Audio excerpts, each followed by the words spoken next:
Good morning. Good morning. Good morning to all of you joining us live, and I always look up Zoom. Welcome to the Unitarian Universalist Congregation of Fort Myers, where our mission is to love, grow, and serve. At UUCFM, we are a people of many genders and sexuality. Gender diversity is sacred. It is the foundation of our denomination. We celebrate Pride Month all year long. Thank you. My name is Jennifer Grant, and I am a worship associate and past president of our congregation. I share today's service and pulpit with Andrea Joy, fellow worship associate and current president of our congregation. I am joined by our growing choir, Jeff Letts, our organist, Lesley Peterson, our violinist, and an incredible tech team that not only makes this blended service possible, but 15 minutes ago, there was a crisis and our videos and our music wasn't being able to play. And we have a lovely tech team that went like that and fixed it. So yay, tech team. We would like to extend a special welcome to our guests this morning. We hope that you find a welcoming friend or our words bring you a spark. With the world we live in today, it's comforting to find a safe space to be yourself and to be accepted. Please complete a connection card found in the narthex at the welcome table or virtually in the chat box. The most important gift you can give us is a chance to get to know you. Members may use this card for a change in contact information or a care and concern you want our pastoral care associates to address. Today's service will not follow the usual format. Don't worry, we will still have the usual church elements. While our music director, John Dalton, is taking this Sunday off, we are sharing joyful music throughout the service. This is a recurring theme when Andrea and I are at the pulpit. We are here to shake things up. You may have noticed that we have a limited number of printed versions of our order of service this morning. Social justice includes climate justice. We wish to ensure that we are being responsible stewards of our planet's resources by limiting the number of printouts we produce. The first mix-up, we are going to get the announcements out of the way now. So we are disrupting the flow of our service. Please join us for coffee and conversation after the service in Hobart Hall, to your right as you leave the sanctuary. There are social justice tables in Hobart with purple tablecloths, an information table with flyer with social justice sharing partners, as well as our Social Justice Committee t-shirts for sale. We also have postcards designated for sending to your representatives and a list of names and addresses. Please take and send postcards. This is also a table for seating with purple mugs. Sit if you want information or to discuss social justice specific issues. Our non-monetary sharing partner is the Gulf Coast Humane Society. The congregation can help by donating pet food, blankets, towels, cleaning supplies, and other pet-related items. As a no-kill facility, the pets of Gulf Coast Humane Society remain in their care until they find their forever homes. Keep in mind there are no organized potlucks, either throughout the summer, including next week. Our lovely kitchen volunteers, I'm looking at you, have asked for the summer off, and potlucks tend to be much more intensive for our kitchen volunteers. They will be providing coffee, but not going all out for potlucks. If you still want to bring something yourself to share, you will be responsible for putting it out and cleaning it up afterwards. You will also have to keep in mind not to be in the way of our kitchen volunteers who will be setting up coffee when you bring your potluck dishes in. If anyone wants to volunteer for hosting potlucks over the summer, that would be fabulous. You should see Dorothy. she's in the blue, waving her hand. For all of you who are on Zoom, please stay after the service for Zoom informal conversations. Each of you will get the opportunity to dance, whether you stand, I'm looking at you, Ava. Yeah, Ava's gonna say she would dance with me. Whether you stand or stay seated, whether you are here in the sanctuary or on Zoom, everyone will move their bodies as you are moved. Dance is truly the universal language. One more. Also, we will be seeking your input throughout our sermon as we seek ideas on how to address social justice concerns through love.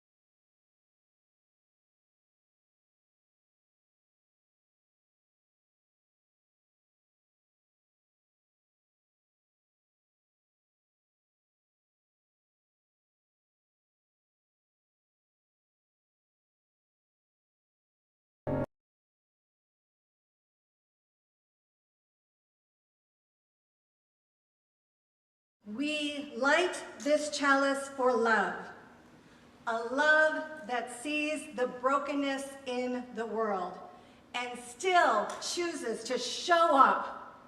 We light it for justice, not as a distant dream, but as a path we walk with trembling and open hearts. We light it in the name of hope that whispers in the face of cruelty. You are not alone. Keep going.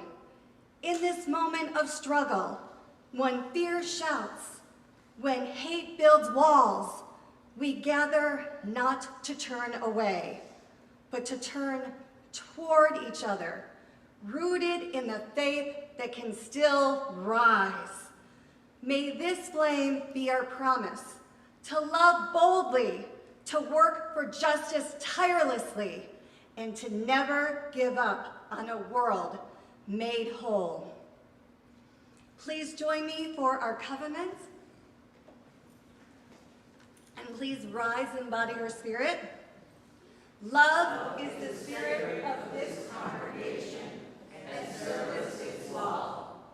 This is our great covenant, to dwell together in peace, to speak the truth in love, and to help one another. You may be seated. In times like these, our faith does not retreat. It rises. Unitarian Universalism is not a tradition that turns away from the world's pain.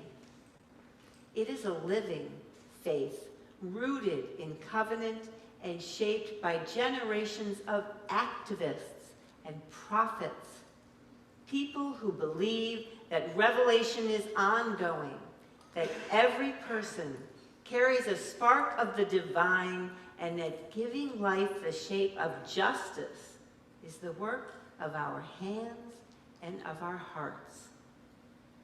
We do not affirm the worth and dignity of every person as a slogan. We live it as a mandate. Our theology insists that love must be embodied in systems, structures, and policies that protect and uplift. In the face of suffering and oppression, our faith responds with courage, not retreat. Those words came in an email from the UU Side with Love, and I knew I had to share it. I think that we all understand how social justice plays an important part in our UU faith. But I wanted to point out the very earliest settings of how that came to be, leading us to how our flame and chalice became the symbol of our faith. In 1939, The Nazis began invading student land, causing many to flee their homes, seeking safety. Unitarian minister Reverend Waitstall and social worker Martha Sharp were living in Wellesley, Massachusetts, when the two decided to live their faith and join the refugees in Prague, intending to contribute what they could to the persecuted peoples escaping war. In 1940, the Unitarian Service Committee, now the UUSC, was established to coordinate humanitarian efforts and offer aid to European refugees through World War II. In 1941, an Austrian artist, Hans Dusch, was forced to flee Austria and ended up in Portugal, where he met the Reverend Charles Joy, then executive director of the USC. The service committee was new, founded in Boston to assist Eastern Europeans, among them Unitarians, as well as Jews, who needed to escape Nazi persecution. From his Lisbon headquarters, Joy oversaw a secret network of couriers and agents.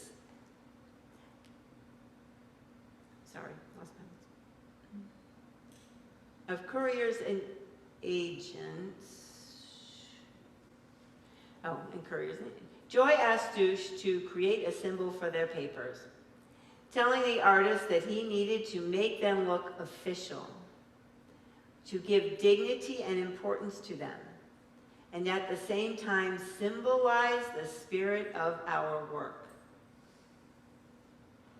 When a document may keep a man out of jail, give him standing with the government and police, it is important that it look important. Dusch created the flaming chalice design, which was made into a seal for papers and badges for agents moving refugees to freedom. In time, it became the symbol of Unitarian Universalism around the world. Our spiritual symbol of chalice and flame were born out of the need for recognition during times of great social justice crises. And so today, in the face of current suffering and oppression, the symbol of our faith shines as we respond with courage and refuse to retreat.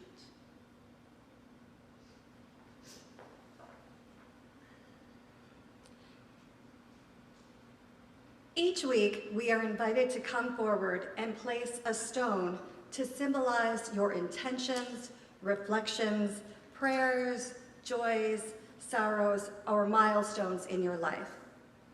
Today, we focus our intentions on justice, not as an abstract ideal, but as a living commitment. Some of us carry anger, grief, or frustration at the injustices we see in the world, towards immigrants, towards the LGBTQIA+ community, toward people of color, and toward the earth itself. And yet, we also carry hope. Hope that love can still move mountains. Hope that courage can grow in our community. Hope that justice is not only possible, but already beginning in small, persistent ways. As you come forward today, you may place your stone for a cause that moves you, for a person who inspires you, or for the strength you need to act with compassion and courage. I want to place the first stone for our congregation, a safe haven for every human being. We are a safe place for immigrants, for people of color, for the LGBTQIA+ community, for everyone. Love is at the center of our faith and our spiritual home.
I would like to place final stones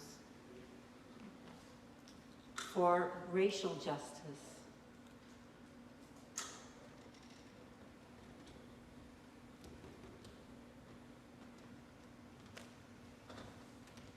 For gender justice.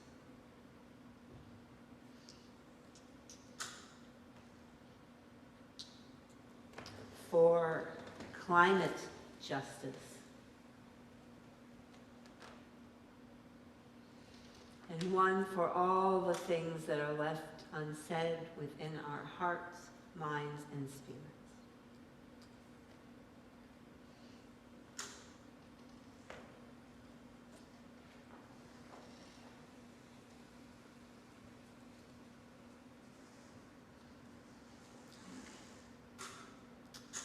We are our grandmother's prayers.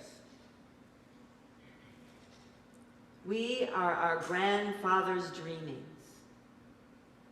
We are the breath of our ancestors. And to continue that thought, we are the ancestors of the future. What kind of ancestors will we choose to be? You may recognize those words from our hymn, We Are, and if you watch the recorded video of the GA service, you may recognize that final statement from that sermon. This morning, we are going to talk about ways in which we can step forward as the ancestors of the future. Ways in which we can feel comfortable answering our grandchildren when they ask us where we were when.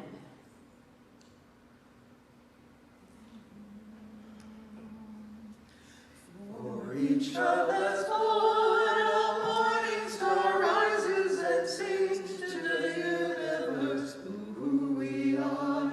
For each child that's born, a morning star rises and sings to the universe who we are.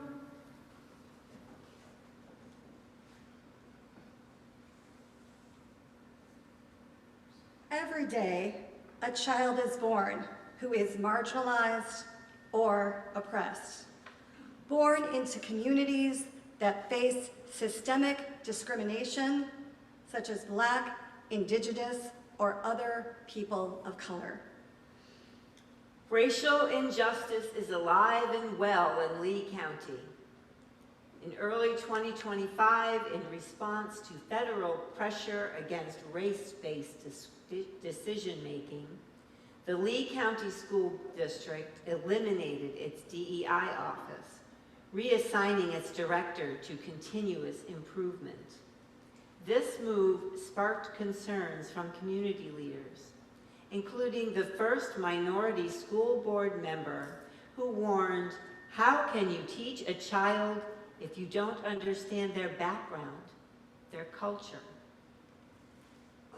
At Babcock Neighborhood School, parents filed federal civil rights complaints alleging students were called monkeys and cotton pickers, and even appeared in plagiarized, racially degrading images. The Lee County NAACP determined leadership changes. At least 4 student parents sued the school and staff. Recently, James Milwaukee, the president of the Lee County NAACP, said that the group has postponed the filing of a federal civil complaint with the Department of Justice Civil Rights Division in a breakthrough in the case. The Fort Myers High School baseball scandal revealed a slur-laden group text from the assistant coach, followed by a team-wide walkout that left 2 remaining Black players isolated on the field. The season was canceled, federal lawsuits were filed, and a Title IV investigation ensued.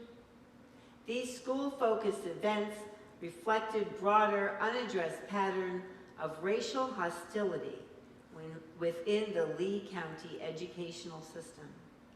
The Lee County NAACP and school districts recently signed a civil rights settlement after data showed students of color were disciplined at higher rates with more suspensions and expulsions than their white peers. The agreement includes restorative practices, bias training, transparency in data, and public forums. So how do we address this issue? We want to hear from you, and this includes people on Zoom who can add your input to the chat. I have you here, and you can add input to the chat box, and I can read that. So we want to know how you feel we should address these issues of racial discrimination through the lens of our love at the center values. How do we step forward to address these issues through love? Melissa will be coming around with a microphone to help amplify your voices. If you'd like to share your ideas, raise your hand, speak up, whatever you'd like.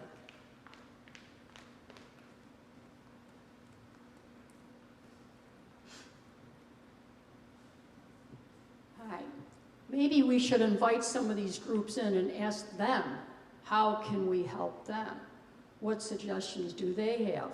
What best practices have worked for them in the past?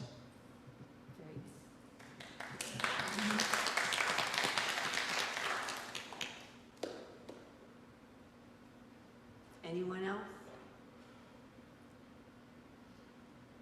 And I don't see anybody on chat. So, listening to those voices. Oh, someone else. Great. Good morning. I'm Debbie Dunlap. I think that we all need to be present at the school board meetings and to really share our voices and to make sure that we're heard, that these atrocities cannot happen anymore, and that parents need to bind together. We're having a situation on Fort Myers Beach where they're not going to reopen the elementary school, which will be totally degrading our beach as far as a community. I'm hoping that somehow, some way we can get 80 students to attend this school. So anyway, I'm hopeful that we can override the past and get rid of the old boy network that has been running the show. Thank you.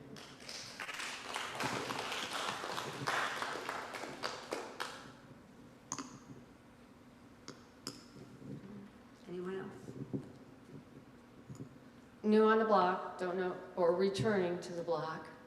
Don't know if it's applicable or not, but maybe have evening with parents and students that could come in and talk, and then, you know, we could talk to them about what we're about, so they know that they have support within the community.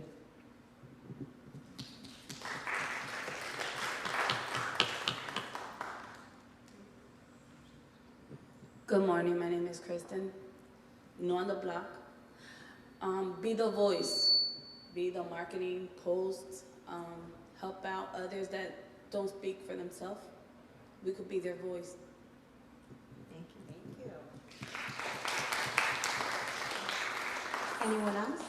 From the chat, I have worked with the Q, not just giving cash, but working with the Q. Thank you. So you guys have great ideas, and some others are teaching our children kindness, fairness, and human rights, standing up for the people being harassed, and call out bigotry and hate speech when you hear it. Don't just let it pass by, but call them out. Thank you.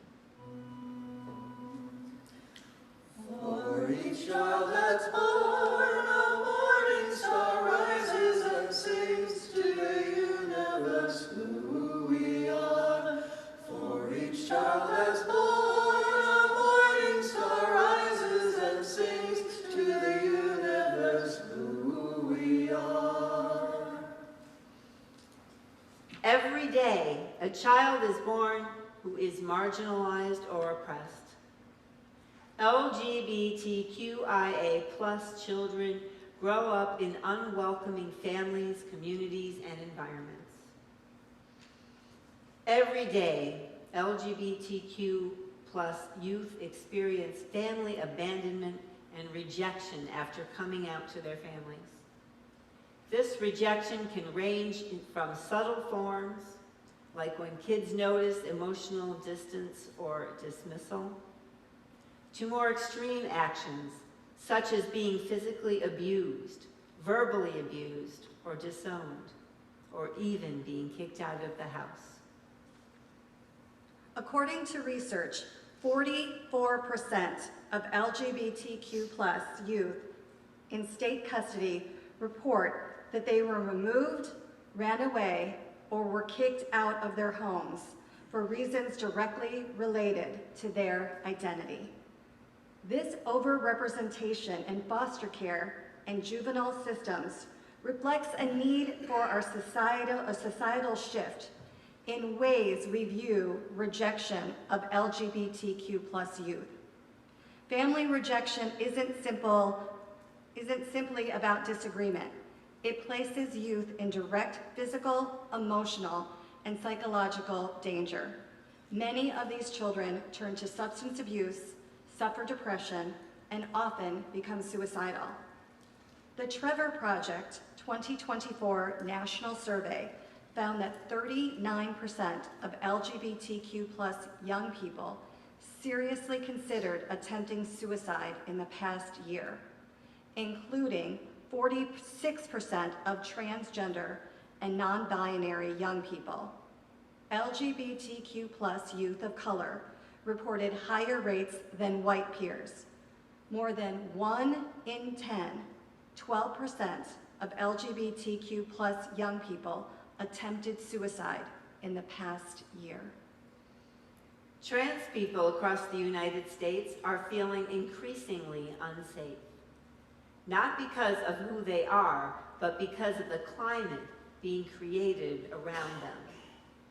Over the past few years, hundreds of laws have been proposed and passed that directly target transgender people, especially trans youth. These laws restrict gender-affirming health care, limit what names and pronouns can be used in schools, and even criminalize simply using the bathroom that matches one's identity. These laws send a dangerous message that being trans is something to fear, control, or erase. Beyond the political impact is a deeply personal impact for all transgender people. Tomorrow is International Non-Binary Peoples Day, a day to celebrate and raise awareness of non-binary people who do not identify within the traditional gender binary. The term non-binary describes someone who does not identify exclusively as a man or woman. Non-binary folks may identify as being both a man and a woman, or falling completely outside these categories. Many non-binary people also identify as transgender, though not all do.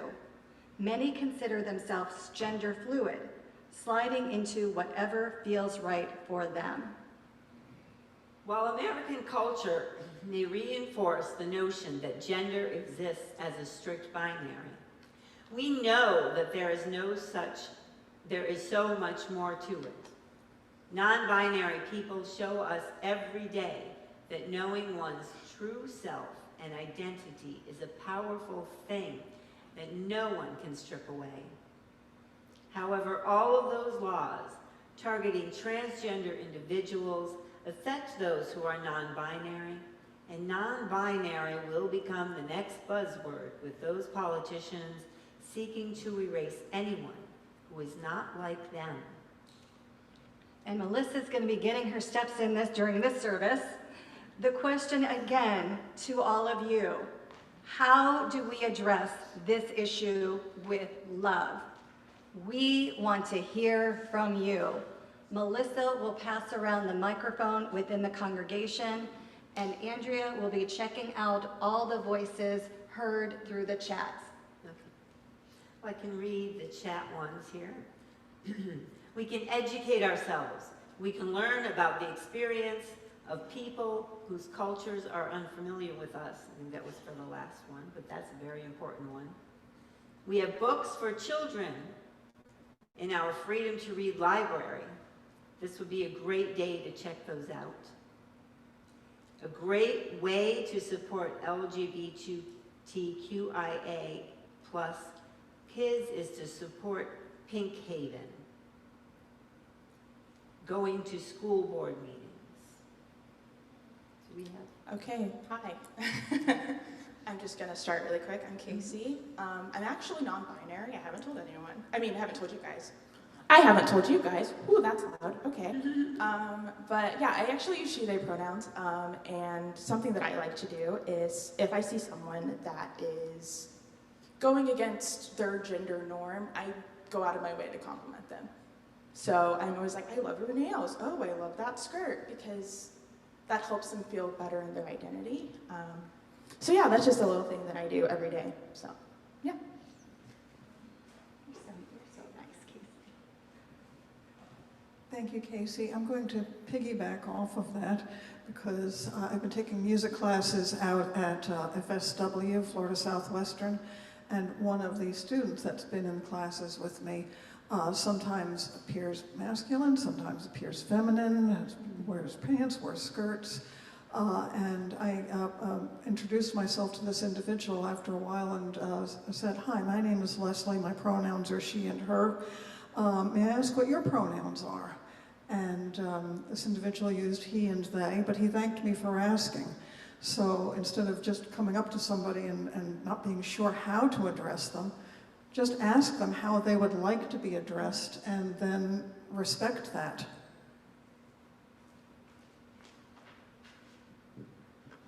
I myself ask them their name because I really will get confused. So I'll ask them, "What is your name? Can I just call you by your name?" So I don't offend them by mistake. So that's what I do.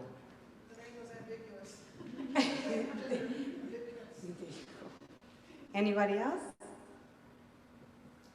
It's open.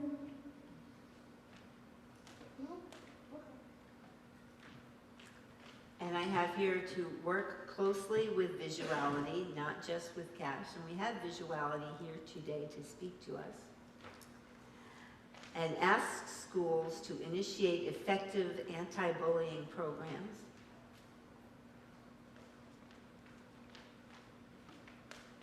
And we have one more in the congregation.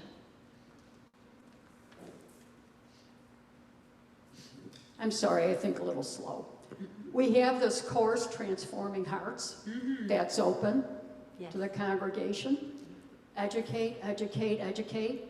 That may be something, if you're unfamiliar or want to know more, maybe you should look it up. That's awesome. Thank you for bringing that forward.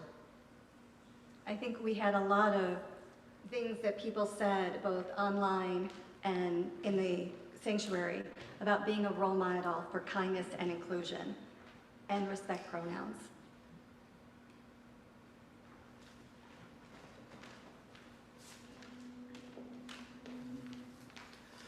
For each child that's born, a morning star rises and sings to the universe who we are.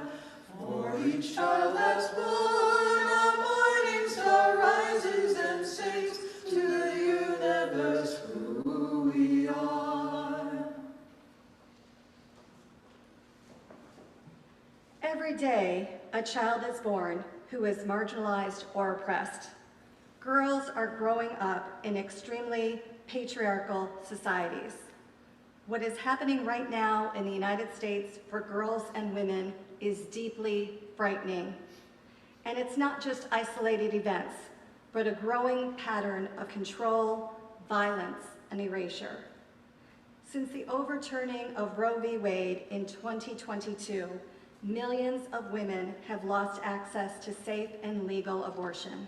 In many states, girls who are survivors of rape or incest are forced to carry pregnancies they never chose.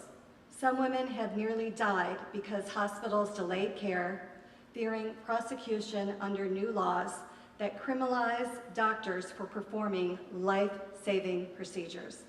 At the same time, there is a surge in efforts to restrict what girls can learn in school about their own bodies, their history, and their rights, limiting access to sex education, banning books by and about women, and silencing conversations about gender, equality, and consent. In the broader culture, violence against women remains epidemic. 1 in 3 women will experience sexual or physical violence in their lifetime. Yet survivors are still too often disbelieved, blamed, or dismissed.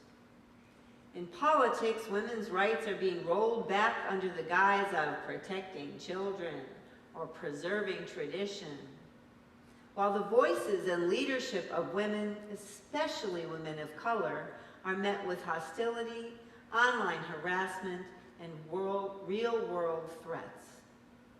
And young girls are growing up in a society where their worth is constantly measured against impossible standards, while their safety and autonomy are increasingly under attack.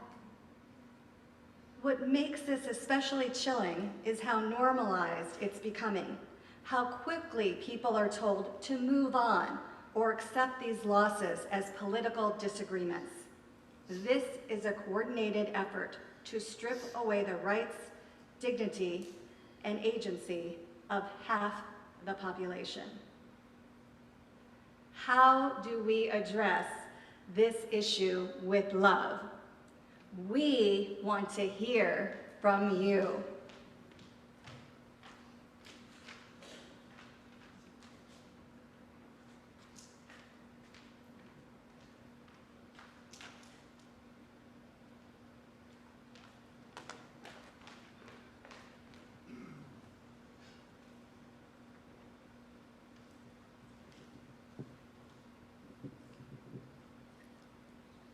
One of the organizations that is in the front lines of this work is Planned Parenthood.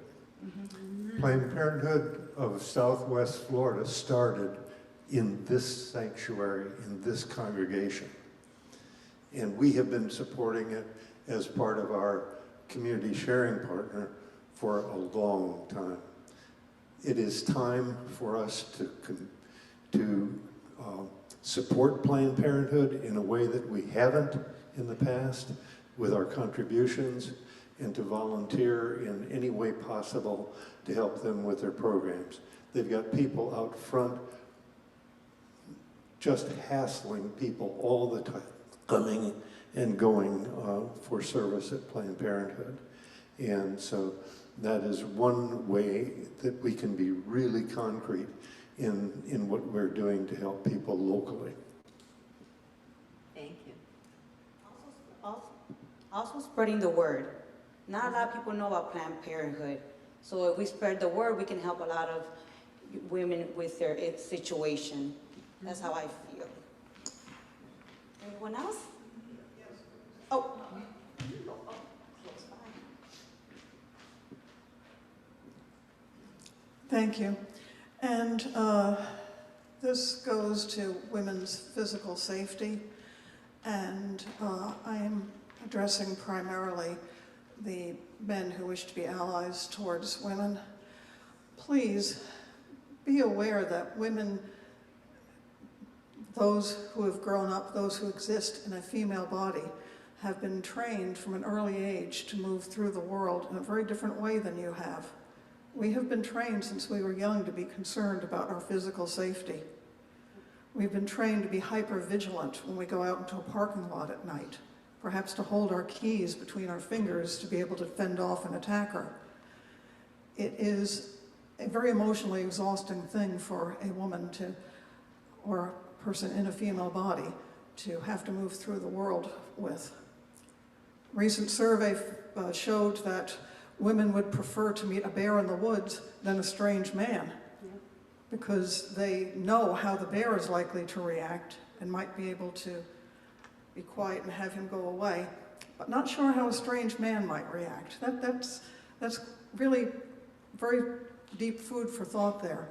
So I would just like to ask our male allies to be very concerned about how they interact with women as they walk down the street.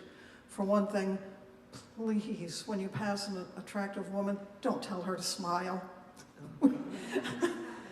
See, yeah, we really hate that. It makes us feel unsafe.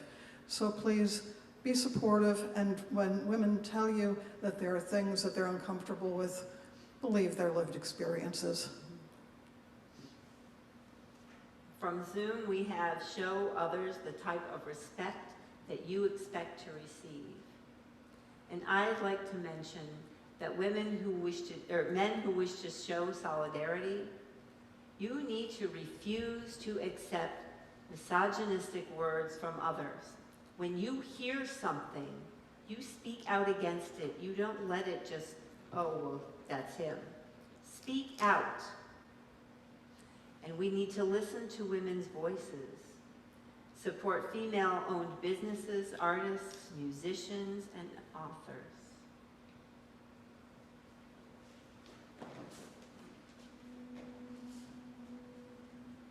For each child that's born, a morning star rises and sings to the universe who we are. For each child that's born, a morning star rises and sings to the universe who we are. Every day, a child is born who is marginalized or oppressed. Children are born into poverty or economic injustice. In our country today, the reality of poverty and economic injustice is becoming harder to ignore, as many try to look away. Over 37 million people in the U.S. live below the poverty line, including 1 in 6 children. Families are working 2 or 3 jobs and still can't afford rent, food, or basic health care. Homelessness is rising in cities and suburbs alike, and millions of Americans are one emergency away from financial collapse. The wealth gap continues to widen at alarming rates, while wages stagnate, corporate profits soar, and billionaires gain political influence than ever before. In many communities, people can't afford insulin, school supplies, or childcare, but they're told to work harder or budget better, as if poverty is a personal failure rather than a systemic crisis. How do we address this issue with love? What can we do to show our love and our values?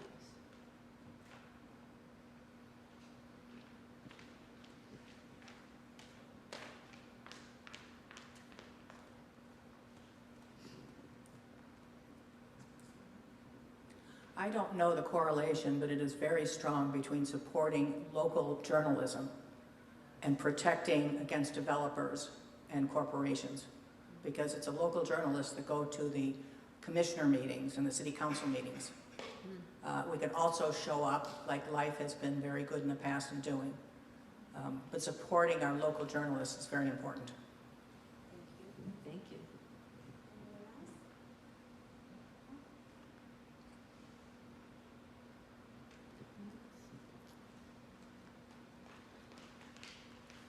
Donating to the food bank, as we have been doing here, bringing in goods for people who are in the food bank.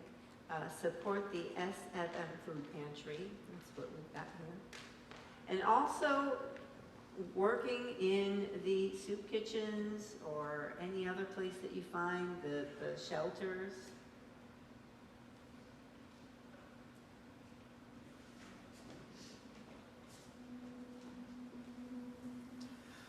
For each child that's born, a morning star rises and sings to the universe who we are. For each child that's born, a morning star rises and sings to the universe who we are. a child is born who is marginalized or oppressed. People who are born with or develop disabilities are faced with navigating inaccessible systems. Ableism is real.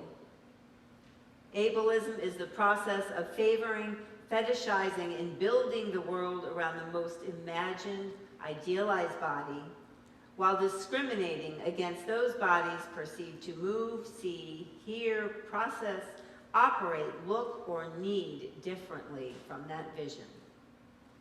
Those are words from Rebecca Tossing in Sitting Pretty, The View from My Ordinary, Resilient, Disabled Body.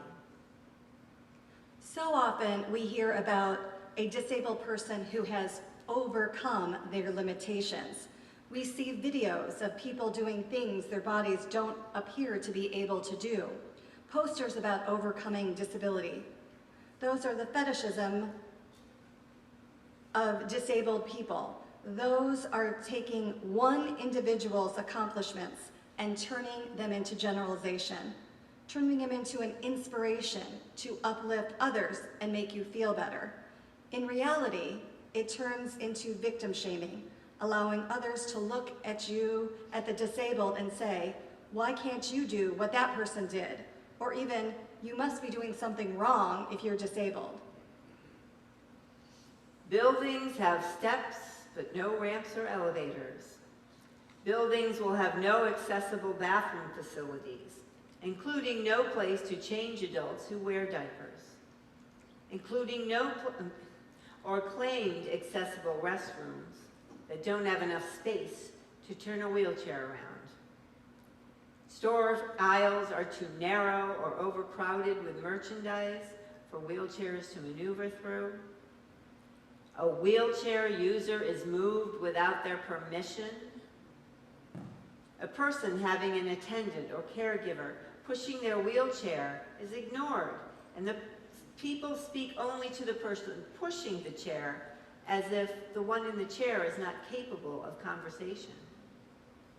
Store lights are so bright and the music coming through the speakers is so loud that many people with neurodivergence must seek stores that have specialized hours for people requiring sensory accommodations.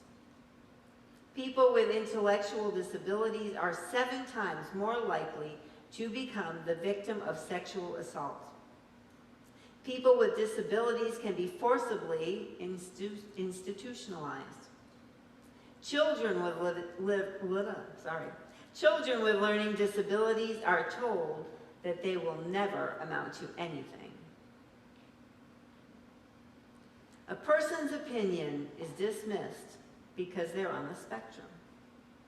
A couple may fight to maintain custody of their children because they have intellectual disabilities. Employers are legally allowed to pay people with disabilities below the minimum wage. People with disabilities often have to rely on supplemental income and often have to choose between a good-paying job or Medicaid coverage because of income regulations. How do we address this issue with love? We want to hear from you.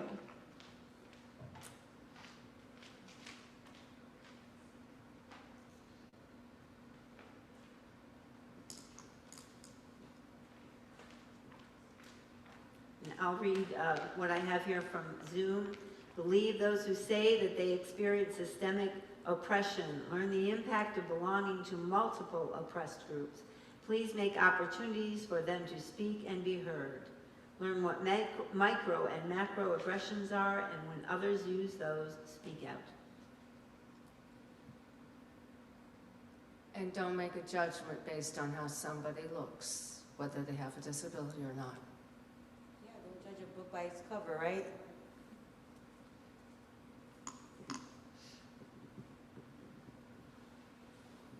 Volunteer for the Neighborhood Network.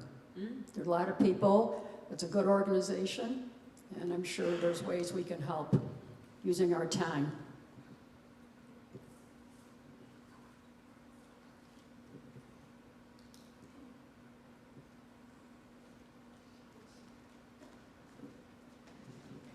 remember that not all disabilities are visible. Yeah, that's right. Thank you.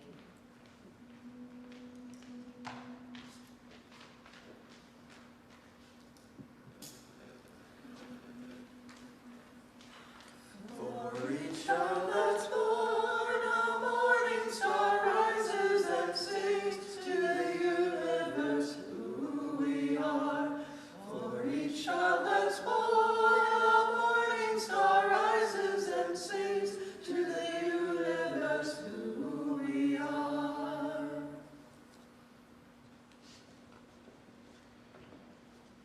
Every day, a child is born who is marginalized or oppressed. Immigrants, refugees, or those with legal protections are born in the United States or migrate here looking for a safe place to call home. Right now, in our great state of Florida, Florida Attorney General James Uckmeyer has created a temporary immigrant detention facility on abandoned Everglades airfield about 45 miles west of Miami, nicknamed Alligator Alcatraz. Alligator Alcatraz is cruel and inhumane, using the environmental dangers of the alligator and python-infested water surrounding the facility to restrict movement. The site lies in a protected, ecologically sensitive area, raising alarms among environmental groups and native tribes like the Miccosukee and Seminole, whose ancestral lands are impacted. Tribal leaders emphasize that the Big Cypress region is the sacred land with historical and cultural significance, not a vacant spot to be exploited. On June 27th, a suit was filed in federal court seeking an injunction until a full environmental review and public comment period are completed. State and federal officials dismissed the filing as routine delay tactics. The facility began accepting detainees on July 2nd. People held without due process under horrific conditions in cages under heavy-duty tents, lack of water, not just for drinking, but for bathing, poor toilet facilities, generators that fail, leaving them without electricity, without AC, in these hot and humid conditions. This social justice issue combines racial injustice on multiple levels, not only affecting those who are profiled and detained, but also those indigenous people who have sacred lands within the Everglades. This issue also creates concerns for climate justice because of the environmental impacts and the lack of study of these concerns. Alligator Alcatraz raises moral and ethical questions about how we treat vulnerable people, especially asylum-seeking, fleeing violence, children and families in distress, and people with no criminal records. This policy disproportionately affects Black and brown immigrants, especially those from Latin America, Haiti, and African nations. It reinforces systemic racism within immigration enforcement, continuing a long history of criminalizing migration and other non-white communities. So how do we address this issue with love? We want to hear from you if you have any suggestions.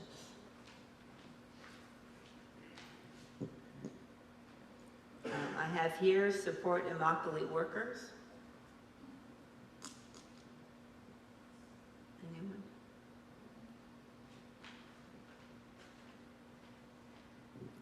A couple of things that we can, oh, I'm sorry, you have, go ahead. Vote. Support organizations such as Friends of the Everglades or Conservancy of Southwest Florida to help evaluate the environmental impact, right? Or call your legislatures. And stop using the words, stop calling this a detention center. Call it what it is, a political prison. Language matters.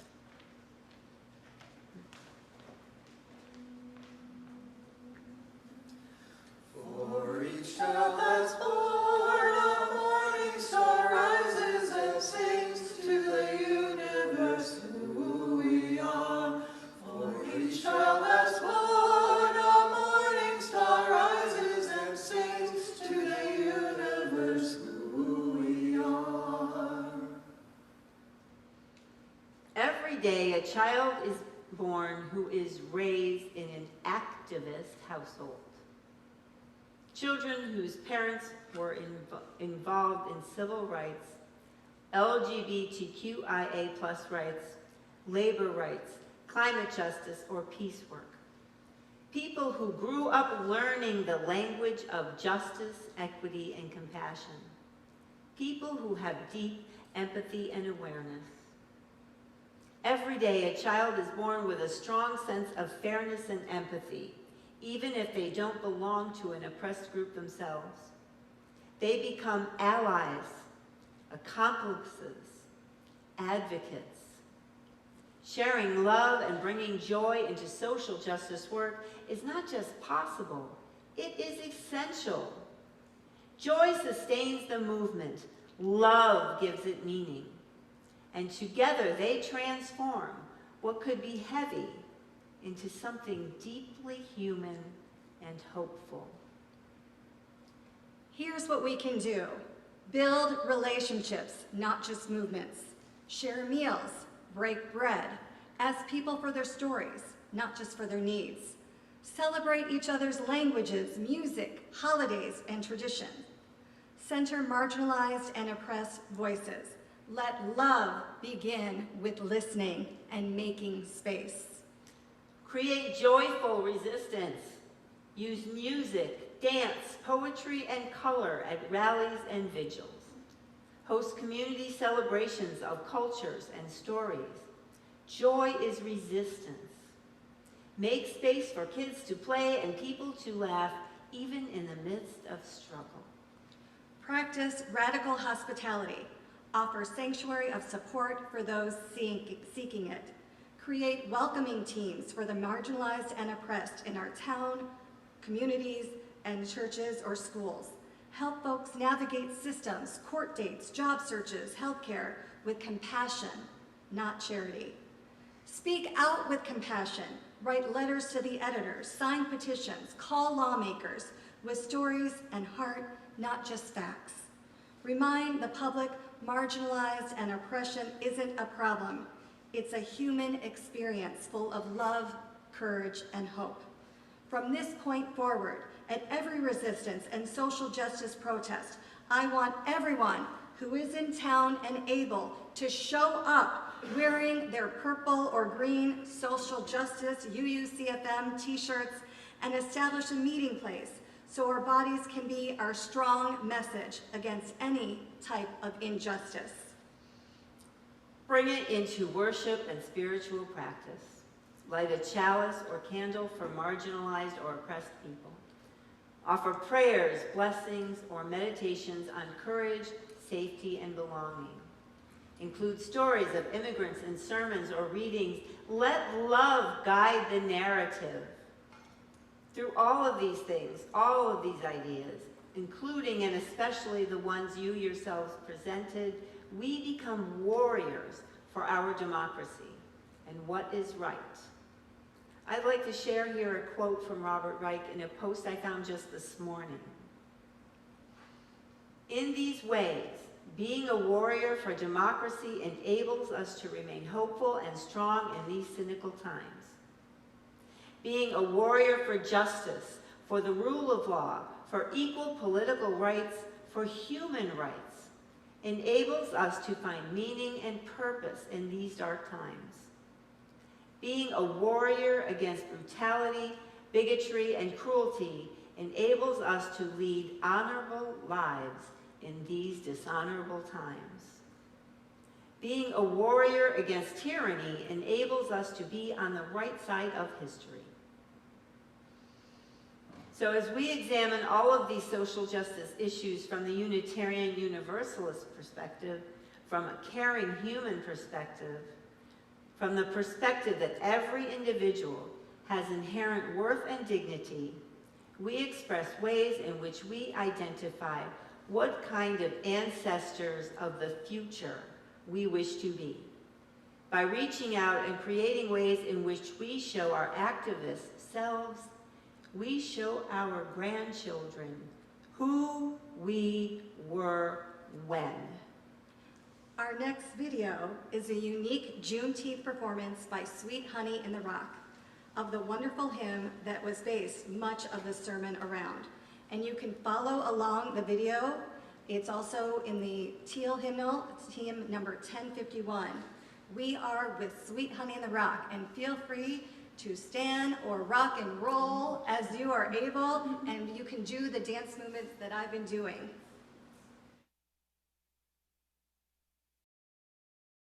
In the words of Ezai Maria Barnwell, she says, "For each child that's born, a morning star rises, sings to the universe who we are, and we are one." Yeah. Oh, whoa, whoa. Oh, oh, for each child born, morning star rises, sings to the universe who we are. For each child that's born, morning star rises, sings to the universe who we are. For each child born, a morning star rises, sings to the universe who we are. We are our grandmother's prayers. We are our grandfather's dreamings. We are the breath of the ancestors.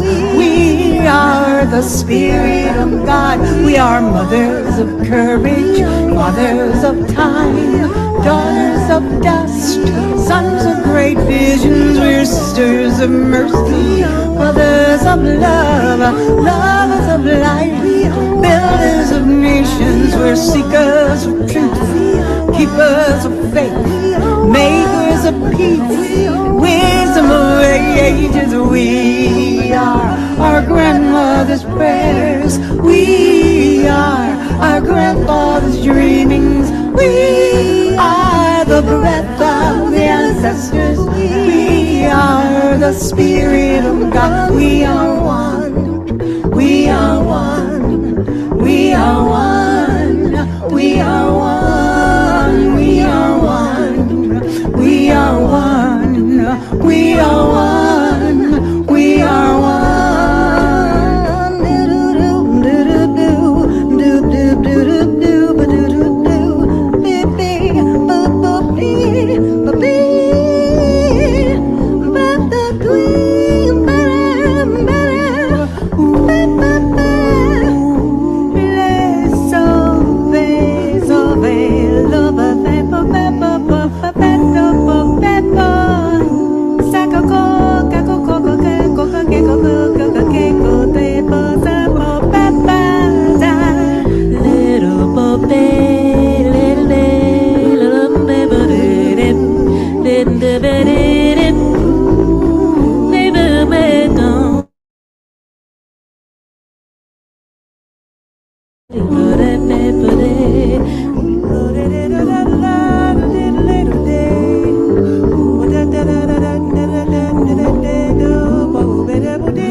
grandmother's prayers. We all are our grandfather's dreamings. We are the breath of the ancestors. We are the Spirit of God for each child. What a morning star rises and sings to the universe who we are. For each child that's born, a morning star rises and sings who we are. Each child born, morning star rises and sings who we are. For each child that's born, morning star rises, sings to the universe who we are. We are one.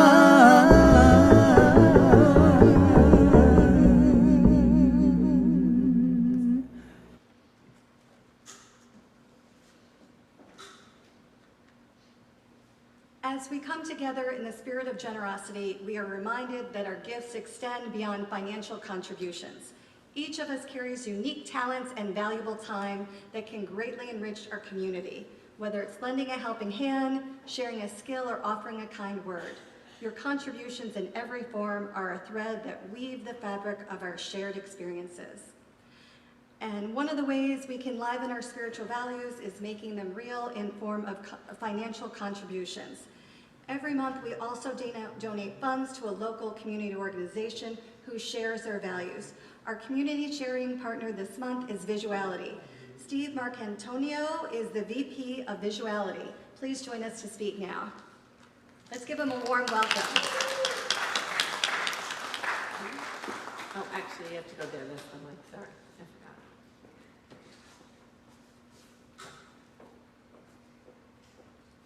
forgot. Howdy, y'all. Hi, thank you so much for welcoming me and for inviting me up here. All of your congregational leadership who got me here today. I'm so grateful to be in your guys' beautiful sanctuary and on such a gorgeous campus. This is my first time being here, but Visuality and UUCFM actually have a very long relationship and friendship. Like another organization, the Planned Parenthood locally, Visuality was also born on this campus and for a long time was Visuality's first home. We were founded in 2011 by Arlene Goldberg because PFLAG in Lee County, which is at that time was Parents and Friends of Lesbians and Gays, had just closed down and there were no resources for LGBTQ+ people and especially youth in this area. And so Arlene, together with some folks from this congregation, took it upon themselves to create those resources and those services. And so over the course of the last 14 years, Visuality has grown and expanded.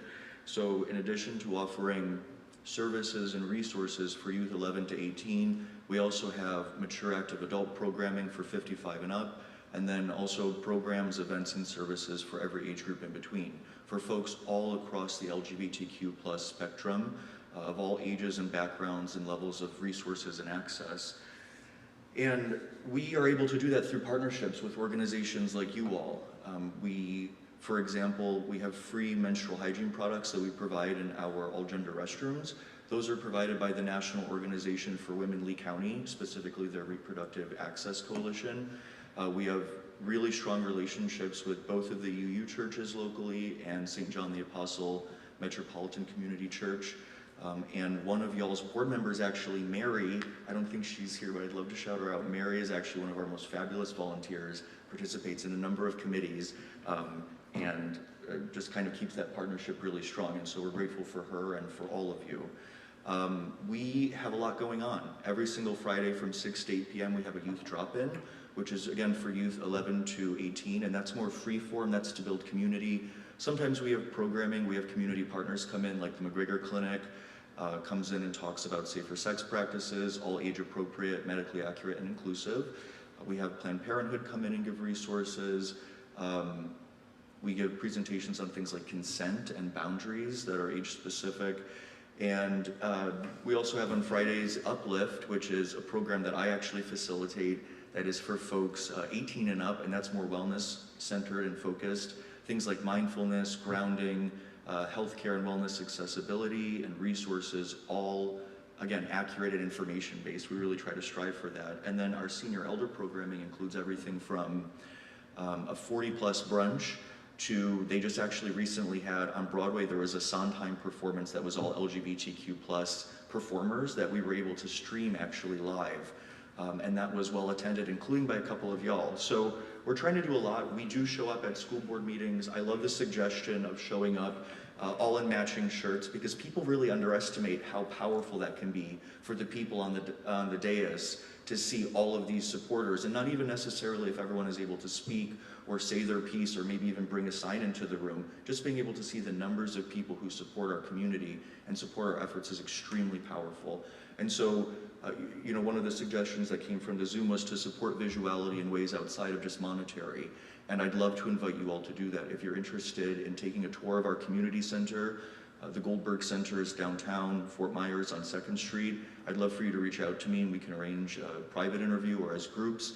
I did not bring my business card, so my email is just steve@visualityswfl.org, and you can reach out to me. That's the same email you can use if you want to volunteer with Visuality. We need everyone from folks who can facilitate the groups that I just mentioned, to sitting at our front desk and making sure that there is a warm welcome every time someone comes into the community center, and a lot of things in between. We really value people's diversity of expertise, experience, and education, and so even if you don't think, oh, they won't have any use for my skill set or where I'm coming from, please reach out to me, because I guarantee we have a space for you and we have a spot for you, no matter your background or who you are or where you're coming from.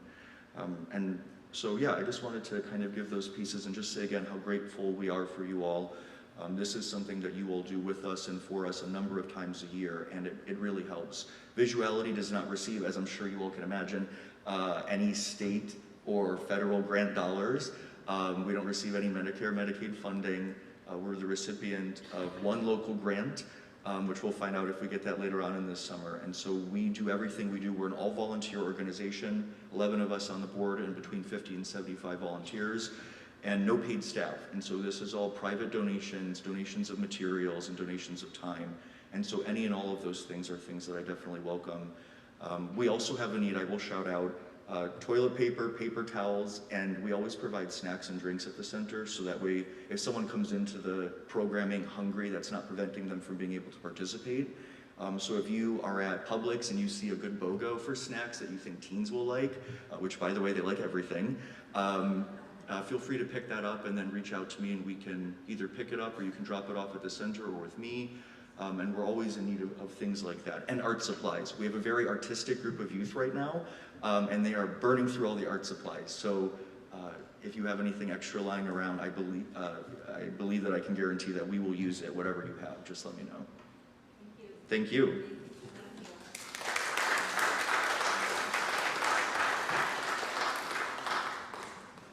Your order of worship has information about Aprise, our new online giving platform, which makes it easier for you to exercise your generosity. You have so many options to give.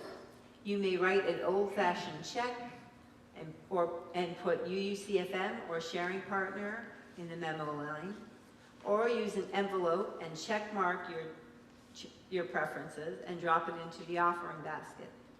Envelopes can be found at the end of your pews if you don't have one, for your convenience. Or you can put cash or change in the basket. That's how Visuality will receive their donation. Unmarked or undesignated cash goes to Visuality. Unmarked envelopes will be designated to UUCFM. During the offering, please place your connection card if you have it, and offerings in the bag, or follow the link in the chat box on Zoom. The offering will now be generously given and gratefully received.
for all that is given and grateful for all that is shared. All of these social justice concerns can weigh heavy on our hearts and minds and spirits. As Unitarian Universalists, we feel deeply about the dignity and value of every being, and feel the distress of when that is not acknowledged by our society, by our government. Bringing all of these to the forefront today was intended not only to create awareness and get you involved, but to help us find ways in which we can use our love at the center values to be advocates and activists. It is my wish that we leave this space this morning with a hope for the future, a hope that we can find ways to advance. I'll leave you with words by Robert F. Kaufman.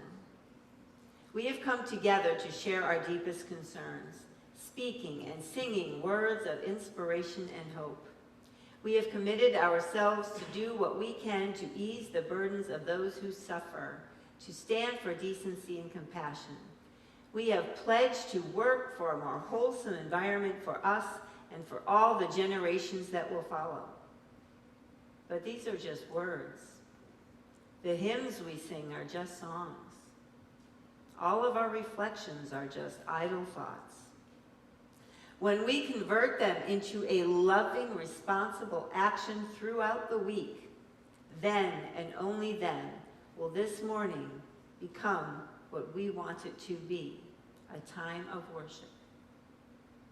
Blessed be, I hope, and amen.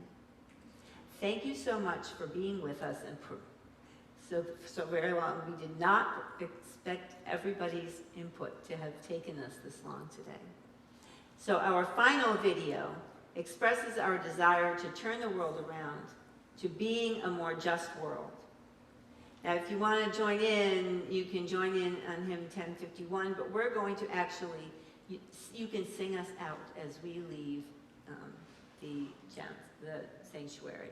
And we're going to extinguish our chalice to this wonderful song, Turn the World Around, with Harry Belafonte and the Muppets.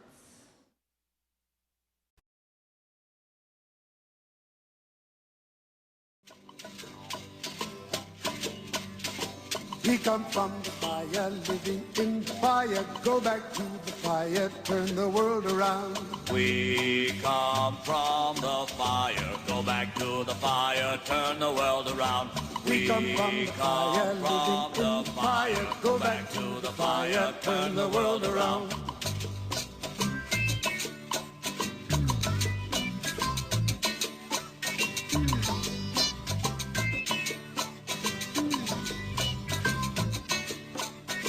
We come from the water, living in the water, go back to the water, turn the world around. We come from the water, living in the water, go back to the water, turn the world around. We come from the water, living in the water, go back to the water, turn the world around.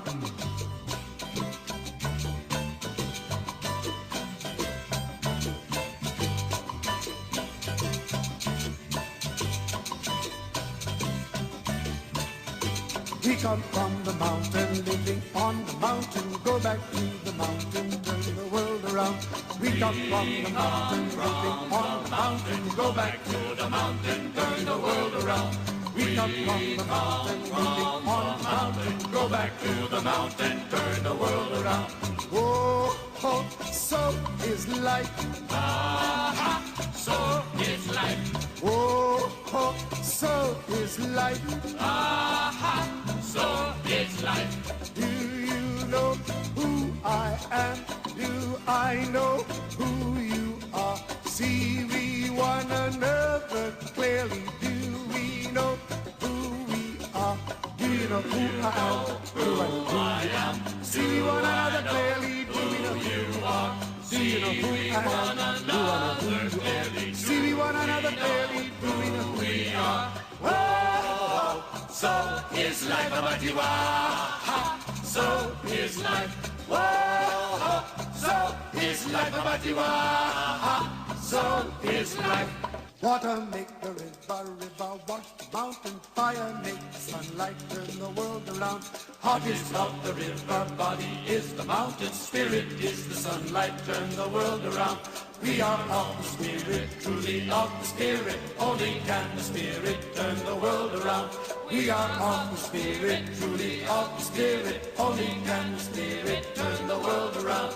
Do you know who I am? Do I know who you are? See we one another clearly. Do we know who we are? Do you know who I am? Who I am? See, we want another clearly. Do we know who we are? Do you know who I am? See, we want another clearly. Do we know who we are? Oh, so is life about you are. So is life. Oh, so is life about you are. So is life.